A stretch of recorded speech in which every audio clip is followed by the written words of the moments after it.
ಎಲ್ಲರಿಗೂ ನಮಸ್ಕಾರ. ನಾನು ನಿಮ್ಮ ಚೆನ್ನ. ಈ ಒಂದು ವಿಡಿಯೋದಲ್ಲಿ ಅಂಬೇಡ್ಕರ್ ಜಯಂತಿಯ ಸುಂದರ ಕನ್ನಡ ಭಾಷಣ ನೋಡ್ತಾ ಇದ್ದೀವಿ. ಈ ಒಂದು ಭಾಷಣ ಅಂತಕ್ಕಂಥ ಇಷ್ಟವಾಯ್ತಾ? ಪ್ರತಿಯೊಬ್ಬ ಅಂಬೇಡ್ಕರ್ ಅಭಿಮಾನಿ ಈ ಒಂದು ವಿಡಿಯೋಕ್ಕೆ ಒಂದು ಲೈಕ್ ನೀಡಿ. ಈ ಒಂದು ಲೈಕ್ ಅನೇಕ ವಿಡಿಯೋ ಪ್ರೋತ್ಸಾಹ ತುಂಬ ಸಿಗುತ್ತೆ. ಇನ್ನೊಬ್ರು ಶೇರ್ ಮಾಡಿ, ಇನ್ನೊಬ್ರು ಚಾನಲ್ ಸದ್ಯ ಇಂಥ ಅನೇಕ ವಿಡಿಯೋ ಚಾನಲ್ ಸಬ್ಸ್ಕ್ರೈಬ್ ಆಗಿ. ಹಾಗಾದರೆ ಈ ಒಂದು ಭಾಷಣ ನೋಡ್ತೋಣವಾ? ವೇದಿಕೆಯ ಮೇಲೆ ಆಸೀನರಾಗಿರುವ ಗಣ್ಯಮಾನ್ಯರೇ, ಮುಖ್ಯ ಗುರುಗಳೇ, ಶಿಕ್ಷಕರೇ, ಪೋಷಕರೇ, ಗೆಳೆಯರೇ ಹಾಗೂ ಈ ಸಭೆಯಲ್ಲಿರುವ ಪ್ರತಿಯೊಬ್ಬರಿಗೂ ಶುಭೋದಯ. ಇಂದು ಎಲ್ಲರಿಗೂ ತಿಳಿದಿರುವಂತೆ ಡಾಕ್ಟರ್ BR ಅಂಬೇಡ್ಕರ್ ಅವರ 133ನೇ ಜನ್ಮದಿನಾಚರಣೆ.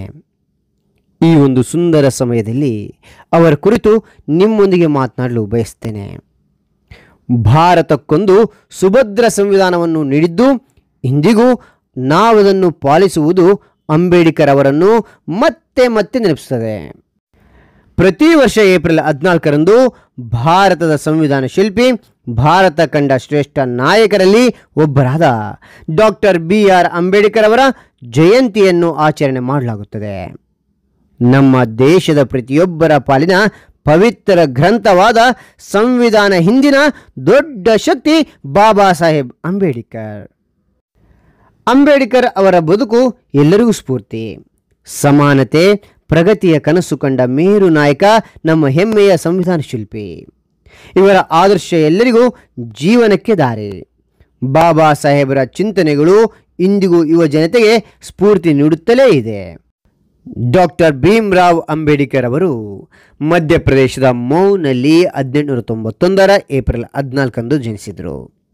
ಅವರು 1908ರಲ್ಲಿ ಎಲಿಫೆಂಟ್ಸ್ಟೋನ್ ಹೈಸ್ಕೂಲ್ನಿಂದ ಮೆಟ್ರಿಕ್ಯುಲೇಷನ್ ಪಾಸ್ ಮಾಡಿದರು. ಉನ್ನತ ಶಿಕ್ಷಣವನ್ನು ನ್ಯೂಯಾರ್ಕ್ ಕೊಲಂಬಿಯಾ ವಿಶ್ವವಿದ್ಯಾಲಯದಿಂದ ಅರ್ಥಶಾಸ್ತ್ರವನ್ನು ಅಧ್ಯಯನ ಮಾಡಿದರು. 1927ರ ಜೂನ್ 8ರಂದು ಕೊಲಂಬಿಯಾ ವಿಶ್ವವಿದ್ಯಾಲಯದಿಂದ ಅರ್ಥಶಾಸ್ತ್ರದಲ್ಲಿ ಡಾಕ್ಟರೇಟ್ ಪದವಿ ಪಡೆದರು. ಅವರು ಜಾತಿ ತಾರತಮ್ಯ ಮತ್ತು ಅಸ್ಪೃಶ್ಯತೆಯ ಬಗ್ಗೆ ಹೋರಾಟವನ್ನು ಪ್ರಬಲವಾಗಿ ಆರಂಭಿಸಿದರು. 1920ರಲ್ಲಿ BR ಅಂಬೇಡ್ಕರ್ ಅವರು ಮೂಕನಾಯಕ ಎಂಬ ಪತ್ರಿಕೆಯನ್ನು ಆರಂಭಿಸಿದರು. ಸ್ವತಂತ್ರ ಭಾರತದ ಮೊದಲ ಕಾನೂನು ಸಚಿವರಾಗಿ ನೇಮಕಗೊಂಡಿದ್ದರು. ಅಂಬೇಡ್ಕರ್ ಅವರು ಸಂವಿಧಾನ ರಚನೆಯ ಕರಡು ಸಮಿತಿಯ ಅಧ್ಯಕ್ಷರಾಗಿದ್ದರು. ಭಾರತದ ಬೃಹತ್ ಸಂವಿಧಾನಕ್ಕೆ ಅಪಾರ ಕೊಡುಗೆ ಶ್ರಮ ಹಾಕಿದ್ದ ಇವರನ್ನು ಭಾರತೀಯ ಸಂವಿಧಾನ ಶಿಲ್ಪಿ ಎಂದೇ ಕರೆಯಲಾಗುತ್ತದೆ. ಅಂಬೇಡ್ಕರ್ ಅವರು ದೆಹಲಿಯ ತಮ್ಮ ಮನೆಯಲ್ಲಿ ಡಿಸೆಂಬರ್ 6, 1950ರಂದು ತಮ್ಮ 65ನೇ ವಯಸ್ಸಿನಲ್ಲಿ ನಿಧನರಾದರು.